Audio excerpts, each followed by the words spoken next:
জামাতের যে অর্থনৈতিক লেনদেন, এই অর্থনৈতিক লেনদেনটা ভালো না। এরা দেখি রাজনীতিবিদদের সে 100 গুণ খারাপ। এদের সবার বিরুদ্ধে দুর্নীতির অভিযোগ আসছে। এই 17 মাসে আমাদের জীবনের অনেক স্বপ্নকে তারা গলা টিপে মেরে ফেলেছে। অনেক মানুষের যে ভালোবাসা, অনেক মানুষের যে ব্যবসা বাণিজ্য করার সার্ভাইভাল যে পাওয়ার, হিউম্যান কোয়ালিটি, এই পুরো জিনিসগুলিকে তারা নষ্ট করে ফেলেছে। আমাদের সভ্যতার চাকা পেছনে তারা ফিরিয়ে দিয়েছে। এবং সবচেয়ে বড় ব্যাপার হলো যে আমরা যারা অ্যাক্টিভিজম করতাম দীর্ঘদিন ধরে, তো আমরা ধারণা করতাম যে সমাজের ইনুস সাহেবের মতো মানুষ, আসিফ নজরুলদের মতো মানুষ, হিরাজুন্নাহদের মানুষ, তারা ভালো, তারা ক্ষমতায় আসলে রাজনীতিবিদদের মতো হিংসা দেখাবে না, ক্রোধ দেখাবে না, তাদের লোভ থাকবে না, লালসা থাকবে না, কামনা থাকবে না, বাসনা থাকবে না। ও মাই গড, এরা দেখি রাজনীতিবিদদের সে 100 গুণ খারাপ। এদের সবার বিরুদ্ধে দুর্নীতির অভিযোগ আসছে। এরা ওই যে উনি বললেন যে ভেকু সংবর্ধনা নিয়েছে, তো কোনো রাজনীতিবিদ এইভাবে বেকুবের মতো ভেকু সংবর্ধনা নিয়েছে বাংলাদেশে আমি এরকম কোনো বেকুব রাজনীতিবিদ দেখিনি, কিন্তু রেজওয়ানারা নিয়েছে। এরপরে এরা যে সমস্ত কর্মকাণ্ড করেছে, সেই কর্মকাণ্ড করার ফলে আপনি চিন্তা করুন যে শেখ হাসিনা ফ্যাসিস্ট সরকার, তার বিরুদ্ধে অনেক অভিযোগ, কিন্তু সে 2 লক্ষ কোটি টাকা ঋণ রেখে গেছে। আর বাণিজ্য উপদেষ্টা বশির বলল যে 23 লক্ষ কোটি টাকা নাকি ঋণ হয়ে গেছে। সত্য মিথ্যা জানি না, কিন্তু এটা কি করে হলো? এরপর দেখলাম অভ্যন্তরীণ জায়গা থেকে প্রায় 1.5 লক্ষ কোটি টাকা তারা ঋণ, মানে মুদ্রা ছাপিয়ে তারা 1.5 লক্ষ কোটি টাকা অভ্যন্তরীণ মার্কেট থেকে নিয়ে তারা নিজেদের জন্য খরচ করেছে। ডক্টর মোহাম্মদ ইউনূসের মতো একজন লোক, যিনি কিনা খদ্দরের পাঞ্জাবি পরেন, অনেক পুরনো একটা জুতা পরেন, এমন একটা ভাবসাব, এই মানুষ লন্ডনে গিয়ে এমন একটা রুমে থাকেন, 40 লাখ টাকা একটা রুমের ভাড়া। সেই এরকম এত 40 লাখ টাকা একটা রুমের মধ্যে থাকেন, তারপর আবার গ্রামীণ ব্যাংক করেন, ট্যাক্স ফাঁকি দেন। তো এই লোকের বিচার হবে না বাংলাদেশে?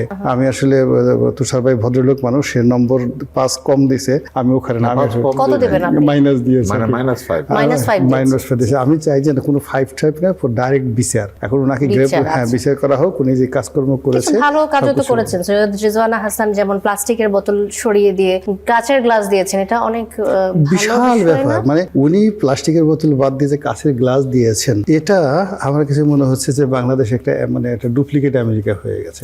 এই কাজের জন্য তাকে আরেকটা নোবেল পুরস্কার দেওয়া উচিত।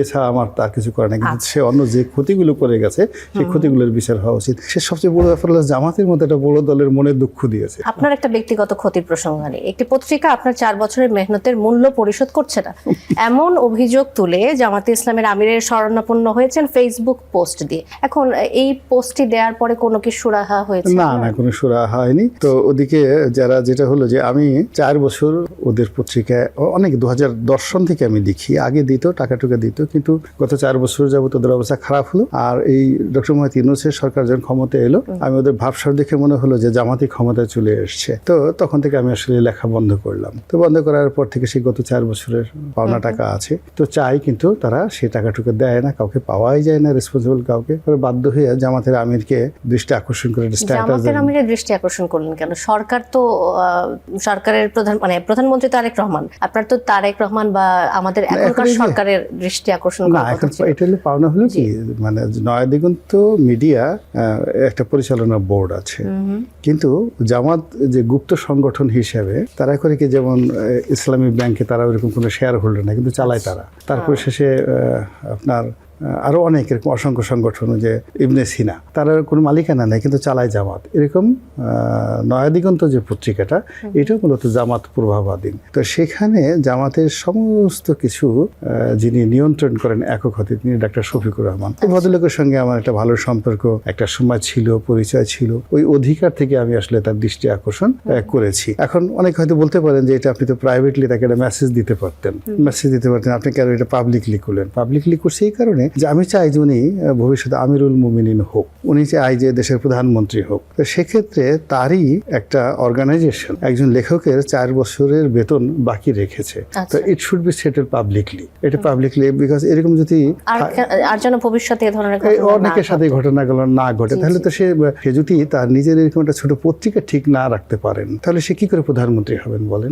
এমন আর কোন অর্গানাইজেশন আছে? আপনি গুপ্তর কথা বলছিলেন, গুপ্ত আর কোন আমাদের জানা মতে তারা আছেন পরিচালনায় এমন আর কিছু অনেকগুলো আছে? মানে বাংলাদেশের হয় কি তবে এটা আমার সাথে বরং সাবেক প্রধানমন্ত্রী শেখ হাসিনা ভালো বলতে পারবেন। জি। মানে মূলত আপনি পল্টন, নয়া পল্টন, পুরানা পল্টন এই এলাকাতে অসংখ্য কোম্পানি দেখবেন, যেখানে দেখবেন একটা জুতার দোকান, সেখানে 10-12 জনের লোক মিলে একটা কাজ করছে। তো এরা এইভাবে বহু মানুষের মানে জামাতের যে অর্থনৈতিক লেনদেন, এই অর্থনৈতিক লেনদেনটা ভালো না। আমি জাস্ট একটা উদাহরণ হিসেবে একটা গ্রুপের কথা বলি, মিশন গ্রুপ। তো মিশন গ্রুপ একটা ডেভেলপার কোম্পানি ছিল, জামাতের এটা মিশন গ্রুপ ছিল। তারা মানে বহু মানুষের বহু টাকা তারা গ্রহণ করেছে মানে এটাকে মাল্টিপারপাস মার্কেটিং এর মতো করে।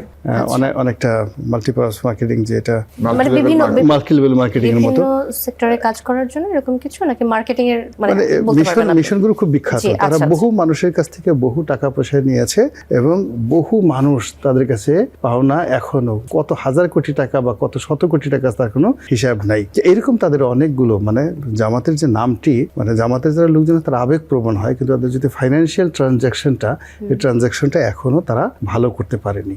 আচ্ছা, এটা হলো বাস্তবতা। জি।